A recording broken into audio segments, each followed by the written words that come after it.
നമസ്കാരം, ഷോജി രവിയാണ്. കൃഷിയിൽ നിന്ന് ഉപജീവനം കണ്ടെത്തുന്ന കർഷകരെ തേടി ഇന്ന് നമ്മൾ എത്തിയിരിക്കുന്നത് കോട്ടയം ജില്ലയിലെ ബേബിച്ചൻ എന്ന് പറയുന്ന ഒരു പന്നി കർഷകൻ്റെ വീട്ടിലാണ്. ഇവിടുത്തെ ഒരു പ്രത്യേകത എന്താണെന്ന് ഞാൻ പറയുന്നില്ല, കാണിച്ചു തരാം. ഇതാണ് ബേബിച്ചൻ ചേട്ടൻ്റെ വീട്. ഈ വീട്ടിൽ നിന്ന് ഒരു മാക്സിമം ഒരു 10 മീറ്റർ ദൂരം മാത്രമേ ഉള്ളൂ ഈ ഫാമിലേക്ക്. സാധാരണ നമ്മുടെ എല്ലാവരുടെയും മനസ്സിൽ പൊതുവെ പന്നി ഫാം എന്ന് കേൾക്കുമ്പോൾ ഒരു ഭയങ്കര വൃത്തിഹീനമായ ഒരു അന്തരീക്ഷമായിരിക്കും മനസ്സിലേക്ക് വരുന്നത്. പക്ഷേ ഇവിടുത്തെ പ്രത്യേകത അത് തന്നെയാണ്. ഈ വീടിനോട് ചേർന്ന് നല്ല വൃത്തിയായിട്ട് കിടിലമായിട്ട് നടത്തുന്ന ഒരു പന്നി ഫാം. ബ്രീഡിങ്ങും ഫാറ്റനിങ്ങും എല്ലാം നടത്തുന്നുണ്ട് ഇവിടെ. അങ്ങനൊരു കിടിൽ. നമസ്കാരം, എൻ്റെ പേര് ബേബിച്ചൻ. ഞാൻ കോട്ടയം ജില്ലയിലെ പൂഞ്ഞാറ് എന്ന സ്ഥലത്താണ് താമസിക്കുന്നത്. വീടിൻ്റെ മുറ്റത്തിനോട് ചേർന്ന് തന്നെ അങ്ങനെ ഒരു പന്നി ഫാം നടത്താം എന്നൊരാശയം എൻ്റെ മനസ്സിൽ വന്നതുകൊണ്ടാണ് ഞാൻ വീടിനോട് ചേർന്ന് തന്നെയാണ് ഇതിൻ്റെ പന്നി ഫാം നടക്കുന്നത്. ഇവിടെ 10 പന്നിയോളം ബ്രീഡിങ്ങിന് വേണ്ടിയും ഒരു 40ഓളം പന്നിയെ വിൽക്കാത്തൊക്കെ വളർത്താനുള്ള ഒരു സൗകര്യം ഞാൻ ഇവിടെ ഉണ്ടാക്കിയിട്ടുണ്ട്. അപ്പം വീടിൻ്റെ അടുത്താണെങ്കിൽ ഏറ്റവും വൃത്തിയോടുകൂടി ചെയ്യാം എന്നുള്ളൊരു ആശയമാണ് എനിക്കുണ്ടായത്. എല്ലാവരും വീടിൻ്റെ വളരെ അകലെയാണ് പന്നി ഫാം സാധാരണ നടത്താറുള്ളത്. അപ്പോൾ എങ്ങനെ വീടിൻ്റെ അടുത്ത് തന്നെ ചെയ്യാം എന്നുള്ള ആശയം വന്നതുകൊണ്ടാണ് ഞാൻ ഇവിടെ അത്രയും അടുത്ത് ചെയ്തുകൊണ്ടിരിക്കുന്നത്. ചേട്ടാ, നമ്മളിവിടെ ബ്രീഡിംഗ് ആണോ ചെയ്യുന്നത് കൂടുതലായിട്ട്, ഫാറ്റനിങ് ആണോ? ബ്രീഡിങ്ങും ഉണ്ട്, ഫാറ്റനിങ്ങും ഉണ്ട്. എങ്കിൽ നമുക്ക് ഫാറ്റനിങ്ങിനെ പറ്റി ആദ്യം ചോദിക്കാം. ഫാറ്റനിങ്ങിന് നമ്മൾ ഒരു കുട്ടിയെ സെലക്ട് ചെയ്യുമ്പോൾ എത്ര പ്രായമുള്ള കുഞ്ഞിനെ എടുക്കണം? 45 ദിവസം പ്രായമായ കുഞ്ഞുങ്ങളെയാണ് സാധാരണ നമുക്ക് കിട്ടുന്നത്. 45 ദിവസം പ്രായം. ഇതിന് എത്ര നാൾ കഴിയുമ്പോൾ നമുക്ക് വിൽക്കാൻ പറ്റും? അത് 1 വർഷം വളർത്തി കഴിയുമ്പം വിൽക്കാം. അപ്പോൾ ഏകദേശം എത്ര കിലോ വെയിറ്റ് വരുന്നുണ്ട്? അപ്പോൾ ഒരു 150 കിലോ ലൈവ് തൂക്കം വരും. ഏകദേശം എത്ര കിലോ ഇറച്ചി കിട്ടുമായിരിക്കും? അപ്പോൾ ഒരു 100-110 കിലോ വരെ ഇറച്ചി കിട്ടും. നമുക്കിപ്പോൾ നിലവിലെ മാർക്കറ്റ് വില എങ്ങനെയുണ്ട് ഇറച്ചിക്ക്? മാർക്കറ്റ് വില നമ്മൾ വീടുകളിൽ കൊടുക്കുകയാണെങ്കിൽ 260 രൂപ വെച്ച് കിട്ടും 1 കിലോയ്ക്ക്.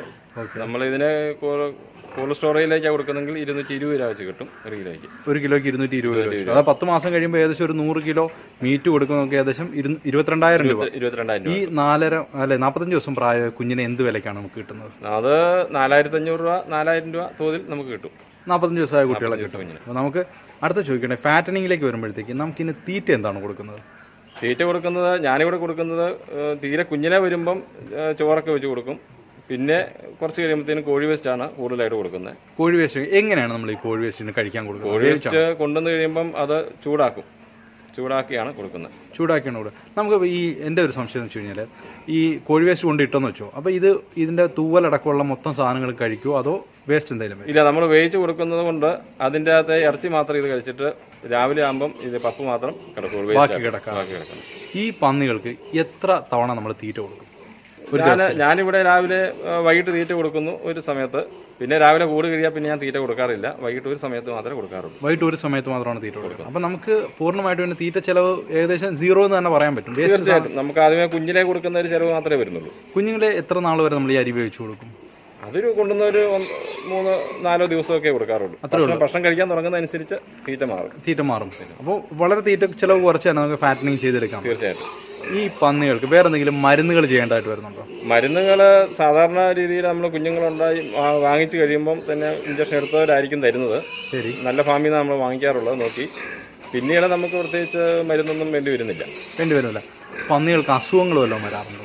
പന്നിക്ക് സാധാരണ കാൽസ്യം കുറവാകുമ്പം അതിന്റെ കാലിന് ഏറ്റ് നിൽക്കാനൊക്കെ ഒരു ബുദ്ധിമുട്ടൊക്കെ വരും, വിലക്കുറവ് വരും. അപ്പം അതിനുള്ള കാൽസ്യം ഗുളിക നമ്മൾ കൊടുക്കാറുണ്ട്. അത്രേ ഉള്ളൂ, വേറെ അസുഖങ്ങളൊന്നും വരാറില്ല. അസുഖമില്ല. പിന്നെ എല്ലാ മാസവും വിര ഗുളിക കൊടുക്കണം. വിര ഗുളിക. അത്രേ ഉള്ളൂ, വേറെ അസുഖങ്ങളൊന്നും വരുന്നില്ല. അപ്പോൾ ശരിക്കും പന്നി വളർത്തൽ ലാഭമാണോ? തീർച്ചയായിട്ടും. നമ്മൾ പശുവിനെയും ആടിനെയൊക്കെ വളർക്കുന്നതിനേക്കാൾ കൂടുതൽ നമുക്ക് പന്നിയെ വളർക്കുന്നതാണ് ഏറ്റവും ലാഭകരം. വേറെ ബുദ്ധിമുട്ടുകളൊന്നും നമുക്ക് വരാറില്ല. പിന്നെ വേറൊരു പ്രശ്നം വെച്ചാൽ പന്നി വളർത്തുന്നവരുടെ ഏറ്റവും വലിയ പ്രശ്നം ഈ സ്മെല്ല് വരിക എന്നുള്ളതാണ്. അയൽക്കാർക്ക് ബുദ്ധിമുട്ടാണ്. ഇവിടെ എനിക്ക് തോന്നുന്നു ചുറ്റും അടുത്തടുത്തൊക്കെ ഒരുപാട് വീടുകളുണ്ട്. ചേട്ടൻ ഇതെങ്ങനെ മാനേജ് ചെയ്യുന്നു? പിന്നെ വേറൊരു കാര്യം, ചേട്ടൻ്റെ വീട്ടിനോട് ചേർന്ന് തന്നെയാണ് ഫാം. ഞാനെൻ്റെ മുറ്റത്ത് തന്നെയാണ് ഫാം നടത്തിയിരിക്കുന്നത്. കാരണം ഇതിൻ്റെ അകത്ത് യാതൊരു വേസ്റ്റും ഞാൻ വെളിയിലേക്ക് തള്ളാറില്ല. എല്ലാം ടാങ്കിലേക്ക് തന്നെയാണ് വിടുന്നത്. ഞാൻ ഇവിടെ എല്ലാ കൂടിനും ഓരോ പൈപ്പ് വെച്ചിട്ടുണ്ട്. ആ പൈപ്പെല്ലാം ചെന്ന് ഒരു മാൻഹോളിലാണ് ചെല്ലുന്നത്. ആ മാൻഹോളിൽ നിന്ന് വേറെ പൈപ്പ് വഴി വലിയൊരു ടാങ്കിലേക്ക് പോകുന്നു. ഒരു സാധനം നമുക്ക് വെളിയിലില്ല. ഒരു കാക്ക പോലും ഇവിടെ വരാറില്ല. ശരി, അപ്പോൾ കൂടെ എത്ര തവണ നമ്മൾ കഴുകി വൃത്തിയാക്കും? നമ്മൾ സാധാരണ രാവിലെ ഒരു നേരം കഴുകുന്നു. പിന്നെ ഭക്ഷണം കൊടുത്തതിൻ്റെ വല്ലതും വന്നെങ്കിൽ മാത്രം ഒന്നുകൂടെ സാധാരണ ഒരു പ്രാവശ്യം കഴുകാറുള്ളൂ. ഒരു ഫാറ്റനിങ് ഫാമിൽ ഇത്രയും കാര്യങ്ങൾ ചെയ്താൽ മതി. അതായത് നമ്മൾ കൂട് വൃത്തിയാക്കുന്നു, കൃത്യസമയത്ത് തീറ്റ കൊടുക്കുന്നു, അത്രയും കാര്യങ്ങൾ. പിന്നെ മരുന്നുകളും മറ്റു കാര്യങ്ങളൊന്നും വേണ്ട. വേണ്ട. ഇത്രയും കാര്യം മാസമുള്ള വര മരുന്നുകൾ മാത്രം കൊടുത്താൽ മതി. തീർച്ചയായിട്ടും. ചേട്ടാ, അടുത്ത് നമുക്ക് ബ്രീഡിങ്ങിലേക്ക് വരാം. ബ്രീഡിങ്ങിന് നമ്മളൊരു പന്നിയെ സെലക്ട് ചെയ്യേണ്ടത് എങ്ങനെയാണ്? ചെറിയ കുഞ്ഞുങ്ങളെ വാങ്ങി വളർത്തുവാണോ അതോ വലിയ പന്നികളെ വാങ്ങുവാണോ? നമ്മൾ തീർച്ചയായിട്ടും ചെറിയ കുഞ്ഞിനെ തന്നെ വാങ്ങിക്കുകയാണ്. ഈ 45 ദിവസം പ്രായമായ കുഞ്ഞിനെ വാങ്ങിച്ച് നമുക്കൊരു 7 മാസം വരെ വളർത്തുമ്പോൾ നമുക്കതിൻ്റെ വളർച്ചയുടെ കാര്യങ്ങൾ അറിയാം. പിന്നെ അതായത് ഒരു 8ാം മാസം ആകുമ്പോഴത്തേന് അതിൻ്റെ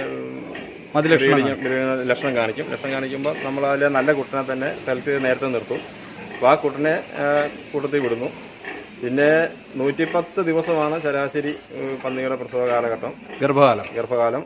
അത് ഒരു 114 ദിവസം വരെ ആകാം. ഒരു പ്രസവത്തിൽ എത്ര കുട്ടികളൊക്കെ കിട്ടാറുണ്ട്? ശരാശരി ഒരു 10 കുഞ്ഞ്.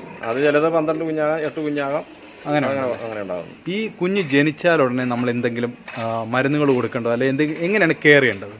കുഞ്ഞ് ഉണ്ടായിരുന്ന സമയത്ത് ചിലപ്പം തള്ളപ്പന്നി കുഞ്ഞിൻ്റെ മേത്തേക്ക് തന്നെ വീണ് കുഞ്ഞുങ്ങൾ ചത്തുപോകാൻ സാധ്യതയുണ്ട്. അപ്പോൾ നമ്മൾ ആ കുഞ്ഞുണ്ടാകുന്ന സമയത്ത് നമ്മളൊന്ന് ശ്രദ്ധ കൊടുക്കുന്നത് നല്ലതാണ്. പിന്നെ കുഞ്ഞുണ്ടായി നമ്മൾ സാധാരണ 3 ദിവസത്തിനുള്ളിൽ അതിന് പന്നിയുടെ പാലിന് അയൺ കുറവാണ്. അപ്പം ആ കുഞ്ഞുങ്ങൾക്ക് അയൺ ആവശ്യമായതുകൊണ്ട് നമ്മൾ അയൺ ഇഞ്ചക്ഷൻ ചെയ്യണം. അപ്പോൾ ഞാനിവിടെ ചെയ്യുന്നത് 24 മണിക്കൂറിനുള്ളിൽ തന്നെ 1/2 മില്ലി അയൺ ഇഞ്ചക്ഷൻ ചെയ്യുന്നുണ്ട് ഒരു കുഞ്ഞിന്. പിന്നെ ആ കുഞ്ഞിനെ തന്നെ ഒരു 7 ദിവസത്തിനുള്ളിൽ തന്നെ വീണ്ടും 1 മില്ലി ഇഞ്ചക്ഷൻ ചെയ്യാറുണ്ട്. അങ്ങനെ ചെയ്ത് കൊടുക്കുന്നത്. അല്ലാതെ പ്രത്യേകിച്ച് കെയറും കാര്യങ്ങളൊന്നും വേണം. ആ സമയത്തൊന്നും വേറെ ഒന്നും ചെയ്യാനില്ല. പിന്നെ ചെയ്യേണ്ടത് തള്ളപ്പന്നി ചില പന്നി കുഞ്ഞിനെ കുടിക്കാൻ കൊടുക്കുകയല്ല, പാല് കുടിക്കാൻ കൊടുക്കുകയല്ല. അപ്പം കുഞ്ഞുങ്ങളെ ചിലത് കടിച്ചു കൊല്ലാറുണ്ട്. അപ്പം അങ്ങനെ ചില ബുദ്ധിമുട്ടുകൾ ഈ കുഞ്ഞുങ്ങളുണ്ടാകുന്ന സമയത്തുണ്ട്. അപ്പോൾ കുഞ്ഞുങ്ങളുണ്ടാകുമ്പോൾ നമ്മൾ വളരെ ശ്രദ്ധിക്കണം, തള്ളയെ നോക്കണം, കുഞ്ഞുങ്ങളെ കൊല്ലാതെ നോക്കണം. അങ്ങനെ ചില കാര്യങ്ങൾ ആ സമയത്ത്. അതായത് ഈ ഒരു പരുവ് എത്തുന്നവരെ നമ്മൾ നല്ല ശ്രദ്ധ കൊടുത്ത് തീർച്ചയായിട്ടും ഒരു 2-3 ദിവസം നമ്മൾ അതിനെ ശ്രദ്ധിക്കണം. എങ്ങനെ ഒരു ക്വാളിറ്റിയുള്ള പാരന്റിനെ തിരഞ്ഞെടുക്കാൻ പറ്റും? നമ്മൾ സാധാരണ ഒരു കുട്ടൻപന്നിയെ എടുക്കുന്ന പറഞ്ഞാൽ ആ കുട്ടനെ ഉണ്ടാകുന്ന കുഞ്ഞിനെ വീണ്ടും ആ കുട്ടനെ തന്നെ വിടാൻ പറ്റിയല്ല. രക്തബന്ധം കുഞ്ഞുങ്ങൾക്ക് ഒരിക്കലും പാടില്ല. രക്തബന്ധത്തോടു കൂടി ഉണ്ടാകുന്ന കുഞ്ഞുങ്ങൾ അവർക്ക് വളരെ വളർച്ചക്കുറവ് കാണും, കാലിന് ബുദ്ധിമുട്ടായിട്ട് അത് വീണു പോകാം, അങ്ങനെ പല ബുദ്ധിമുട്ടുകളുണ്ട്. അപ്പോൾ നമ്മൾ സാധാരണ നല്ല കുട്ടത്തെ തിരഞ്ഞെടുത്തിട്ട് വിടുന്ന കുട്ടൻ്റെ കുഞ്ഞുങ്ങളെ വേറെ ഒരു കുട്ടൻ കുഞ്ഞിനെ കൊണ്ട് മാത്രമാണ് ക്രോസ്. നമ്മളൊരു നല്ലൊരു കുട്ടനെ തിരഞ്ഞെടുക്കുന്നത് എങ്ങനെയാണ്? എന്തൊക്കെ ക്വാളിറ്റീസ് നോക്കും? നല്ല കുട്ടൻ എന്ന് പറഞ്ഞു കഴിഞ്ഞാൽ ഒത്തിരി തടിയുള്ള കുട്ടനെ കൊള്ളിയല്ല, നല്ല പൊക്കവും നീളമുള്ള കുട്ടനെ തന്നെ വേണം നമുക്ക് സെലക്ട് ചെയ്യാൻ. ഞാനിവിടെ സാധാരണ ഡ്യൂറോക്ക് ഇനത്തിൽപ്പെട്ട പന്നികൾ എടുക്കുന്നുണ്ട്. പിന്നെ ഡോറോ അതിൻ്റെ ക്രോസ് ചെയ്ത കുഞ്ഞുങ്ങളെ കൂടുതൽ കൊടുക്കുന്നുണ്ട്. അപ്പോൾ അതാണ് നെയ്യ് കുറവുണ്ട് ഇറച്ചി വിൽക്കുന്ന സമയത്ത്. കൂടുതലായിട്ട് നല്ല ഒരു പെൺപന്നി എങ്ങനെ സെലക്ട് ചെയ്യാം? പെൺപന്നിയും ഇത് തന്നെയാണ്. നമുക്ക് നീളം ഉള്ള പന്നിയിലാണ് കുഞ്ഞ് കൂടുതലായിട്ട് കിട്ടുന്നത്, സാധ്യത കൂടുതൽ. നല്ല നീളവും പൊക്കമൊക്കെ ഉള്ളത് കൂട്ടത്തില് നല്ല ഭംഗിയുള്ള അല്ലെങ്കിൽ നല്ല എന്താ പറയുക നല്ല നീളവും പൊക്കമൊക്കെ ഉള്ള തീർച്ചയായിട്ടും പന്നികളെ സെലക്ട് ചെയ്യാം. ഇനി ഒരു ഇൻട്രസ്റ്റിംഗ് ആയിട്ടുള്ള ചോദ്യമാണ്, എല്ലാവരും കേൾക്കാൻ ആഗ്രഹിക്കുന്നതാണ്. ചേട്ടന്റെ വാർഷിക വരുമാനം എത്രയാണ്, എങ്ങനെയാണ്? ഞാനിപ്പം ബ്രീഡിങ്ങിന് വേണ്ടി 10 കുട്ടത്തി പന്നികളെ നിർത്തുന്നുണ്ട്. അപ്പോൾ ഒരു വർഷം ശരാശരി 150ഓളം കുഞ്ഞുങ്ങളെ നമുക്ക് കിട്ടുന്നുണ്ട്. ഒരു കുഞ്ഞിന് ശരാശരി 4500 രൂപ വെച്ച് നമുക്ക് 150 കുഞ്ഞിനെ ഒരു വർഷം വിൽക്കാൻ പറ്റുന്നുണ്ട്. പിന്നെ ഫാറ്റനിങ്ങിലൂടെ അതൊരു 40 പന്നിയെ നമ്മളങ്ങനെ ഇറച്ചിക്ക് വേണ്ടി വളർത്തുന്നുണ്ട്. അത് ഒരു വർഷം കൊണ്ട് ശരാശരി ഒരു പന്നി 100 കിലോ വരും. 40 പന്നി 100 കിലോ വെച്ച് വരുമ്പം ഒരു കിലോയ്ക്ക് എനിക്ക് 220 രൂപ വെച്ച് കിട്ടും. 220 രൂപ വെച്ച് കിട്ടുന്നുണ്ട്. അപ്പൊ അത്യാവശ്യം ജീവിതമാർഗം ആക്കാൻ പറ്റിയ ഒരു പരിപാടിയാണ്. തീർച്ചയായിട്ടും എനിക്ക് തോന്നുന്നു ഇത്രയും വൃത്തിയായിട്ട് ചെയ്തു കഴിഞ്ഞാൽ എനിക്ക് എല്ലായിടത്തും ഇത് ചെയ്യാൻ പറ്റുമെന്ന് തോന്നുന്നു കേട്ടോ. തീർച്ചയായിട്ടും നമുക്ക് മുറ്റത്ത് വളർത്താവുന്നേ, പശുക്കളെ വളർത്തുന്ന പോലെ തന്നെ അതിന് ഭംഗിയായിട്ട് നമുക്ക് പന്നിയെ വളർക്കാം. ഒരു വിഷയം പശുവിനെ ഇടയ്ക്ക് കൂട്ടി നിൽക്കുമ്പോൾ ഇറക്കിക്കൊണ്ട് പോകുമ്പോൾ തടസ്സങ്ങളൊക്കെ ഉണ്ടാകും. പന്നിക്ക് അതൊന്നും വേണ്ട, നമ്മൾ കൂട് കെട്ടിക്കൊടുത്ത് ആ കൂട്ടിൽ തന്നെ കിടന്നോളൂ. അത് ഒരു ശല്യമില്ലല്ലോ, ഒരു ശല്യം വേണ്ട, ഇറക്കേണ്ട കാര്യം പോലും ഇല്ല. പശു ബഹളം വെക്കുന്ന പോലെയുള്ള ബഹളങ്ങളൊന്നും എനിക്കൊന്നും മറ്റു സ്ഥലങ്ങളിലൊക്കെ ഈ പന്നി ഫാം നടത്തി ഈ വൃത്തിയുടെ പ്രശ്നം വരുന്നത് അത് എനിക്കൊന്ന് കാര്യമായിട്ട് അവർ ശ്രദ്ധിക്കാത്തതുണ്ടാവാം. തീർച്ചയായിട്ടും അവര് കൂട് കഴുകി പറമ്പിലേക്ക് തന്നെ വെള്ളം ഒഴിക്കും. അതിൻ്റെ അകത്ത് വേസ്റ്റ് കിടക്കുന്ന കാക്ക എടുക്കാൻ വരും. കാക്ക കൊണ്ടുവന്ന അയലൊക്കത്ത് വീടിന്റെ മുറ്റത്ത് കൊണ്ടുപോയിടും. പിന്നെ പട്ടിയായി അങ്ങനെയുള്ള സംഭവങ്ങളെല്ലാം വരുന്നതുകൊണ്ടാണ് എല്ലാവരും പരാതിയായിട്ട് വരുന്നത്. നമ്മൾ ചെയ്യുന്ന കാര്യങ്ങൾ ഏറ്റവും വൃത്തിയായിട്ട് ചെയ്താൽ ആർക്കും ഒരു പരാതിയുടെ ആവശ്യം വരുന്നില്ല. നല്ലൊരു വരുമാനം കയ്യിലേക്ക് വരികയും ചെയ്യും. തീർച്ചയായിട്ടും ഏതൊരു കൃഷിയുടെയും മെയിൻ ആയിട്ടുള്ള സംഭവം തീറ്റച്ചെലവാണ്. അതായത് ലൈഫ് സ്റ്റോക്ക് ഫാമിങ്ങിൽ ഏറ്റവും മെയിൻ തീറ്റച്ചെലവാണ്. ഇവിടെ തീറ്റച്ചെലവ് വളരെ കുറവാന്ന് പറഞ്ഞു. വേറെ എന്തെങ്കിലും ചെലവുകൾ വരുന്നുണ്ടോ? വേറെ നമുക്കിപ്പോൾ അത്യാവശ്യം ചിലവെന്ന് പറഞ്ഞാൽ കറണ്ടിൻ്റെ ഒരു ആവശ്യമുണ്ട്. കാരണം കൂടൊക്കെ കഴുകാൻ നമുക്ക് മോട്ടർ അടിച്ചാണ് കൂട് കഴുകുന്നത്. അപ്പോൾ അതിന് കറണ്ട് ആവശ്യമുണ്ട്. അതിലൊക്കെ അത്യാവശ്യം വേണ്ട ഘടകം വെള്ളമാണ്. കാരണം നമ്മൾ കൂട് വൃത്തിയായിട്ട് കഴുകണമെങ്കിൽ അതിനാവശ്യമായ വെള്ളം നമുക്ക് വേണം. അപ്പം വേനൽക്ക് വെള്ളത്തിൻ്റെ ഒരു ബുദ്ധിമുട്ട് വരാതിരിക്കാൻ വേണ്ടി തന്നെ നമ്മൾ നേരത്തെ കരുതലായിട്ട് തന്നെ വലിയൊരു കുളം കുത്തിയിട്ടുണ്ട്. അപ്പം കുളത്തിൻ്റെ അകത്ത് ഏതാണ്ട് ഒരു 2.5 ലക്ഷം ലിറ്റർ വെള്ളം കൊള്ളുന്ന ഒരു കുളമുണ്ട്. പിന്നെ അതിനോടനുബന്ധിച്ച് വേറെ ഉണ്ട്. അപ്പോൾ നമുക്ക് ഈ വെള്ളം എടുക്കുകയും ചെയ്യാം. ആ കുളത്തിൽ നമുക്ക് മീനെ വളർത്തുന്നതോടുകൂടി അത് മറ്റൊരു വരുമാനം കൂടെ നമുക്ക് കിട്ടുന്നുണ്ട്. ചേട്ടാ, ഈ കൂട്ടിനകത്ത് മാത്രം ഇങ്ങനൊരു വേലി കെട്ടി വെച്ചിരിക്കുന്നതിനാണ്? ഇത് ബ്രീഡിംഗ് കേജ് എന്ന് പറയും. ഇപ്പം കുട്ടത്തി പ്രസവിക്കാൻ സമയമായി കഴിയുമ്പോൾ നമ്മളിങ്ങനെ ഒരു കൂട്ടിലേക്ക് കൊണ്ടു നിർത്തുകയാണ്. ഈ സൈഡിൽ ഇപ്പോൾ പന്നി നിൽക്കുന്ന നിൽക്കുന്ന സൈഡിൽ നിർത്തും. അത് കഴിഞ്ഞ് അത് പ്രസവിക്കുന്ന സമയത്ത് ഉണ്ടാകുന്ന കുഞ്ഞുങ്ങൾ ഈ ഗേറ്റിന്റെ അടിയിൽ കൂടെ ഇങ്ങോട്ട് പോരും. ഓക്കെ, താഴെ കൂടെ വെളിയിലോട്ട് വരും. വെളിയിൽ വന്നു കഴിയുമ്പോൾ കുട്ടത്തി അവിടെ കിടന്നാൽ പോലും കുഞ്ഞുങ്ങളുടെ മേത്തേക്ക് വീഴുകയല്ല. അപ്പം കുഞ്ഞുങ്ങളെ നഷ്ടപ്പെട്ടു പോകാതെ നമുക്ക് മാക്സിമം കുഞ്ഞുങ്ങളെ നമുക്ക് സേവ് ചെയ്തെടുക്കാൻ പറ്റും. തീർച്ചയായിട്ടും ഇതാണ് ഇതിന്റെ breeding cage setup. Breeding cage. ഇനിയിപ്പം ചില കുട്ടത്തികളെ കുഞ്ഞുങ്ങളെ ഉണ്ടായി കഴിയുമ്പോഴത്തേനും ശല്യം ചെയ്യുന്ന കുട്ടികളുണ്ട്. നമ്മൾ ചെന്ന് കഴിയുമ്പോൾ നമ്മളെ ശല്യം ചെയ്യും, ഉപദ്രവിക്കാനൊക്കെ ഉള്ള ടെൻഡൻസി കാണിക്കും. അപ്പോൾ നമുക്കിത് ഈ ഗേറ്റ് ഇങ്ങനെ അടച്ചു വെച്ചാണെങ്കിൽ നമുക്ക് ആ കുഞ്ഞുങ്ങളെ പിടിച്ച് ഇഞ്ചക്ഷൻ ചെയ്യാൻ നേരത്തൊക്കെ കുഞ്ഞുങ്ങളെ പിടിച്ചെടുക്കാനുള്ള സൗകര്യം ചെയ്യാം. ഇതിങ്ങനെ തുറന്നിടാം. കുഞ്ഞുങ്ങളെ ഉണ്ടായി അതിൻ്റെ 3-4 ദിവസം കഴിയുമ്പോൾ നമുക്ക് ഗേറ്റ് തുറക്കാം. തുറന്നു കഴിഞ്ഞാൽ സാധാരണ രീതിയിൽ തന്നെ നല്ല സ്പേസ് ഉള്ള ഒരു വലിയ കൂടായിട്ട് തന്നെ കിടക്കും. നമുക്ക് ഇങ്ങനെ അടച്ചിടാം. ഇനിയിപ്പം കുഞ്ഞുങ്ങളെ നമുക്ക് വീണ്ടും പിടിക്കണമെന്നുണ്ടെങ്കിൽ ഈ ഗേറ്റ് അങ്ങോട്ട് പഴയ പോലെ തള്ളി അകത്തോട്ട് കയറ്റിയിട്ട് നമ്മളിവിടെ അടച്ചിടാം. ചേട്ടാ, ഈ കൂട് നിർമ്മിക്കുമ്പോൾ ശ്രദ്ധിക്കേണ്ട കാര്യങ്ങളൊക്കെ ഒന്ന് പറയാമോ? കൂട് നിർമ്മിക്കുന്നത് നമ്മൾ ഒരു കട്ട ഒരു 3.5 അല്ല 4 അടി പൊക്കം വെക്കുക. 4 അടി പൊക്കം വെക്കുക. ഭിത്തി വെക്കുന്നത്. ഓക്കെ, പിന്നെ ഇതിന്റെ തറ എങ്ങനെയാണ് ചെയ്യുന്നത്? തറ നമ്മൾ കോൺക്രീറ്റ് ചെയ്തിട്ട് പരിക്കിനിട്ട് പിന്നെ ടൈൽ ഇടുകയായിരുന്നു. സാധാരണ നമ്മൾ സിമെന്റ് തന്നെ കോൺക്രീറ്റ് ഇട്ട് പരിക്കിനിട്ട് കഴിഞ്ഞാൽ അത് പന്നിയുടെ മൂത്രം വീണ് കഴിഞ്ഞാൽ അത് 1 വർഷത്തിനകം തന്നെ അതെല്ലാം കൂടെ പൊളിഞ്ഞു പോകും. പന്നി മോന്തിയിട്ട് തട്ടുമ്പോഴൊക്കെ ഇതെല്ലാം കൂടെ പോയി കുഴിയാകും. ഓക്കെ, അന്നേരത്തെ വാട ഉണ്ടാകാനുള്ള സാധ്യത ഉണ്ടാവും. കുഴിയായി കഴിയുമ്പോൾ അതിനകത്ത് മൂത്രവും എല്ലാം കൂടെ വീണ് ഭയങ്കര മണമായിരിക്കും. അപ്പൊ നമ്മൾ ഈ ടൈല് വാങ്ങിച്ച് ടൈല് നേരെ തിരിച്ചാണ് ഇടുന്നത്.